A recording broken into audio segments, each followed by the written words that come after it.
Hello everyone, welcome to my YouTube channel chemistry fusion. आज हम लोग पढ़ेंगे कायरलिटी के बारे में। स्टीरियो केमिस्ट्री में कायरलिटी इम्पॉर्टेंट टॉपिक है और बहुत बार ये एग्ज़ाम्स में भी पूछे जाते हैं। तो चलिए देखते हैं कायरलिटी क्या होता है। The term chiral was first introduced by Kelvin in 1884 for those objects which have handedness, that is object and mirror image relationship of a left and a right hand। जो कायरल वर्ड है वो Greek word से लिया गया है जिसका मतलब होता है हैंड, और ये वैसे ऑब्जेक्ट्स के लिए इंट्रोड्यूस किया गया जिनके पास हैंडेडनेस होता है। अब ये हैंडेडनेस मतलब क्या हुआ, अगर हम लोग अपने लेफ़्ट हैंड और राइट हैंड को देख लें तो देखिएगा कि जो लेफ़्ट हैंड है और जो राइट हैंड है दोनों एक दूसरे का मिरर इमेज होता है। ठीक है, इस तरह से। ठीक है, जो मेरा लेफ़्ट हैंड है वो मिरर इमेज है राइट हैंड का, लेकिन जब हम अपना लेफ़्ट हैंड को राइट हैंड के ऊपर रखते हैं तो देखिए लेफ़्ट हैंड राइट हैंड में पूरा फिट नहीं बैठ रहा है। इसका मतलब है कि लेफ़्ट हैंड और राइट हैंड एक दूसरे में सुपर इम्पोज नहीं कर रहा है। तो जो हैंड है वो क्या है, लेफ़्ट हैंड और राइट हैंड एक दूसरे का मिरर इमेज है और दोनों नॉन सुपर इम्पोजिबल है, जिसको भी हम लोग क्या बोलते हैं, कायरल। तो जो हम लोग का हाथ है वो कायरल होता है। A molecule or an object is said to be chiral or disymmetric if it is non-superimposable on its mirror images. This property of non-superimposability is called chirality.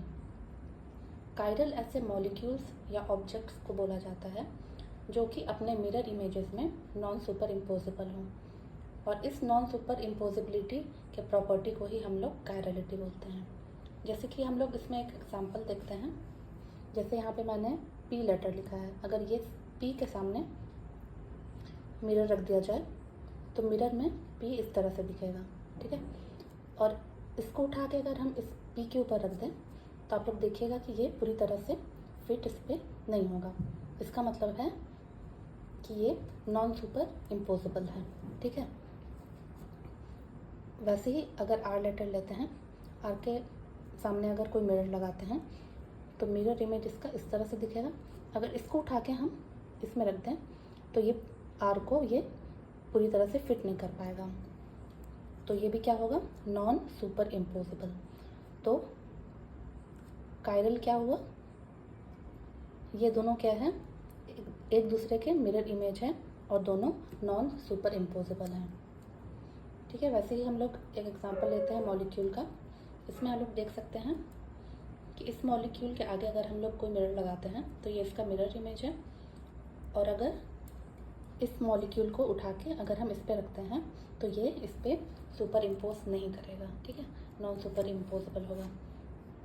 तो इस मॉलिक्यूल में क्या है, ये अपने मिरर इमेज में नॉन सुपर इम्पोजेबल है, इसलिए मॉलिक्यूल क्या होगा, कायरल होगा।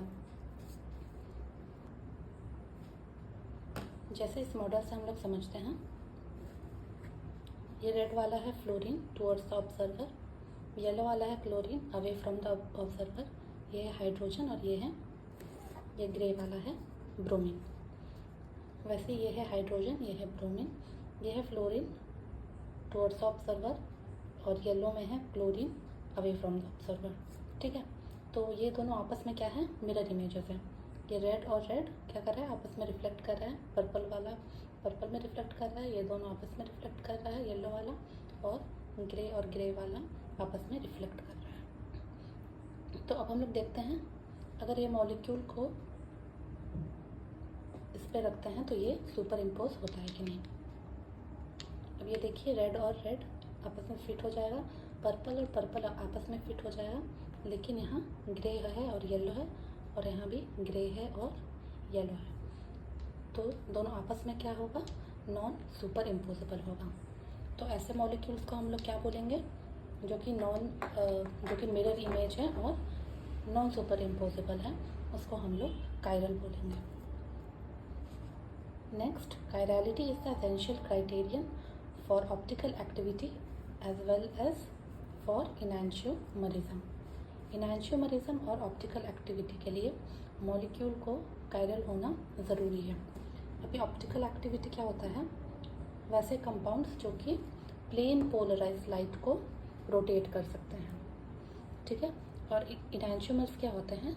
इनैंशियोमर्स non super imposable mirror image होते हैं। तो इन दोनों के लिए मॉलिक्यूल का कायरल होना ज़रूरी है।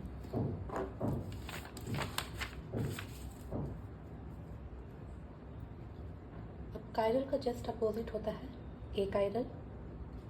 अ मॉलिक्यूल और an object which is superimposable on its mirror image is called achiral और symmetric। वैसा मॉलिक्यूल या ऑब्जेक्ट जो कि अपने मिरर इमेज में सुपर इम्पोजेबल हो, ऐसे मॉलिक्यूल को हम लोग एकाइरल या फिर सिमेट्रिक बोलते हैं। जैसे कि यहाँ पे एग्जांपल लिया गया है लेटर ओ का, ठीक है। ओ के सामने अगर हम लोग मिरर रखते हैं तो इसका ये मिरर इमेज होगा। अगर इसको उठा के हम लोग इस पर रखते हैं तो ये आपस में क्या होगा? सुपर इम्पोजेबल होगा, ठीक है। वैसे ही ए का ये मिरर इमेज है, अगर ये ए को उठा के इसके ऊपर रखते हैं तो ये आपस में क्या होगा? सुपर इम्पोजेबल होगा, ठीक है। तो वैसा मॉलिक्यूल और ऑब्जेक्ट जो कि अपने मिरर इमेज में सुपर इम्पोजेबल हो, उसको हम लोग एकाइरल बोलेंगे। Achiral materials are optically inactive and cannot exhibit enantiomerism. जो एकाइरल मॉलिक्यूल्स होते हैं वो ऑप्टिकली इनएक्टिव होते हैं, मतलब कि वो प्लेन पोलराइज लाइट को रोटेट नहीं करेंगे और ये इनैंशियोमरिज्म भी एग्जिबिट नहीं करते हैं। नेक्स्ट टॉपिक है कायरल सेंटर या एसिमेट्रिक कार्बन भी हम लोग बोल सकते हैं। Chirality in molecules is usually due to presence of an sp3 carbon atom with 4 different groups attached to it. Such a carbon atom is called chiral carbon or asymmetric carbon or chirality center. तो molecules में chirality क्यों होता है? क्योंकि जो carbon atom होता है वो होता है sp3 हाइब्रिडाइज्ड, ठीक है। sp3 हाइब्रिडाइज्ड मतलब कि 4 एटम से वो जुड़ा हुआ है और जो 4 एटम्स या ग्रुप होंगे वो सब डिफरेंट होंगे, ठीक है। इसमें जैसे डिफरेंट ग्रुप्स हैं ए बी सी डी, चारों जो ग्रुप्स हैं वो डिफरेंट होंगे। तो ऐसे कार्बन एटम को हम लोग क्या बोलेंगे? Chiral centre, asymmetric carbon, chiral carbon या फिर कायरलिटी सेंटर। जो भी कार्बन कायरल होगा उसको हम लोग यहाँ एस्टेरिक से डिनोट करते हैं, ठीक है।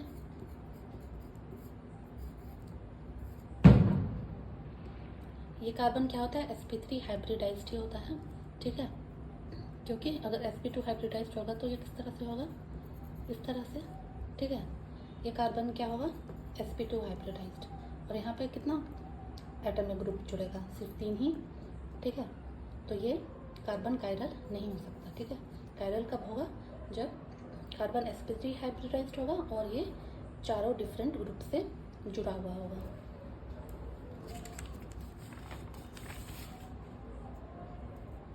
नेक्स्ट हम लोग देखेंगे स्टीरियोजेनिक सेंटर, जिसको कि स्टीरियो सेंटर भी बोला जाता है।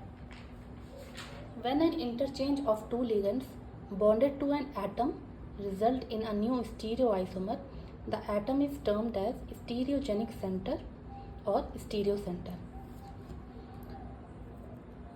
अगर 2 लिगेंड को हम लोग इंटरचेंज कर दें तो हम लोग को जो भी न्यू स्टीरियोआइसोमर मिलेगा उसको हम लोग क्या बोलेंगे? स्टीरियोजेनिक सेंटर या फिर stereo centre. All chiral centers are stereogenic center, but all stereogenic centers are not chiral center. सारे chiral center stereogenic center हो सकते हैं, लेकिन सारे stereogenic center chiral center नहीं हो सकते। जैसे कि अगर 2 लिगेंड को हम लोग इंटरचेंज करते हैं तो जो भी हम लोग को न्यू स्टीरियोआइसोमर मिलेगा और जो न्यू स्टीरियोआइसोमर हम लोग को मिलेगा अगर वो इनैंशियोमर हुआ तो जो स्टीरियो सेंटर है वो कायरल सेंटर होगा, ठीक है। All stereo centre are not tetrahedral.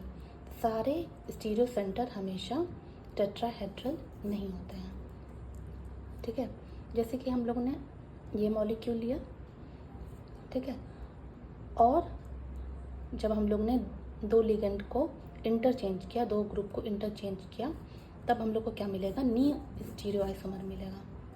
तो यहाँ पे H और OH का इंटरचेंज हुआ है, तो OH यहाँ आ गया और H इधर आ गया, ठीक है।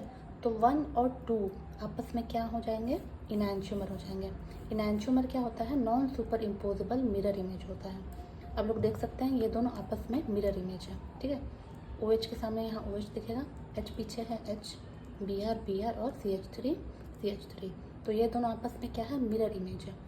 अगर इसको हम उठा के इसके ऊपर रख दें तो ये आपस में क्या, नॉन सुपर इम्पोजेबल होगा, ठीक है। तो ये क्या हो गया, 1 और 2 दोनों इनैंशियोमर हो गया।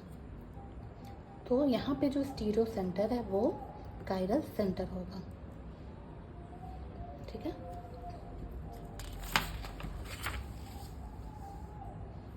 नेक्स्ट हम लोग ये एग्जांपल लेते हैं।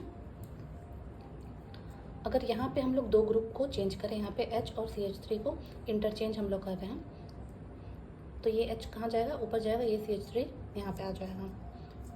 तो H ऊपर चला गया और CH3 यहाँ पे आ गया, तो यहाँ पे हम लोग क्या मिल गया, न्यू स्टीरियो आइसोमर मिल गया, ठीक है। अब देखिए ये दोनों क्या आपस में मिरर इमेज है, नहीं है, ठीक है। CH3 H CH3 पीछे, इधर H है, इधर H है, लेकिन इधर CH3 है, तो ये दोनों आपस में मिरर इमेजेस नहीं है, ठीक है। और इसको उठा के अगर हम लोग इसमें रख दें तो ये सुपर इम्पोज भी नहीं करेगा। तो 3 and 4 आर नॉट इनैंशियोमर। ये वाला मॉलिक्यूल और ये वाला जो न्यू स्टीरियो आइसोमर हम लोग को मिला वो इनैंशियोमर नहीं होगा, बट दे आर डाइस्टीरियोमर्स, ठीक है। तो डाइस्टीरियोमर्स क्या होता है, they are non super imposable non mirror images, ठीक है। जैसे अभी मैंने बताया कि 3 और 4 एक दूसरे के मिरर इमेज भी नहीं है और ये एक दूसरे पे सुपर इम्पोज भी नहीं करेंगे, तो दोनों आपस में क्या है, डाइस्टीरियोमर है और इनैंशियोमर नहीं है। इसलिए यहाँ पे जो स्टीरियो सेंटर है वो क्या होगा, कायरल सेंटर नहीं होगा, ठीक है। तो हम लोगों ने क्या देखा कि अगर दो लिगेंड इंटरचेंज करने पे जो हम लोग को न्यू स्टीरियो आइसोमर्स मिल रहा है, अगर न्यू स्टीरियो आइसोमर इनैंशियोमर हुआ तो स्टीरियो सेंटर कायरल सेंटर होगा। लेकिन अगर दो लिगेंड इंटरचेंज करने के बाद हम लोग को इनैंशियोमर नहीं मिल रहा है, उसके बदले डाइस्टीरियोमर मिल रहा है, तो हमारा जो स्टीरियो सेंटर है वो कायरल सेंटर नहीं होगा, ठीक है। तो आज का लेक्चर हम लोग यहीं ख़त्म करते हैं, मिलते हैं नए लेक्चर में। Thank you for watching my video.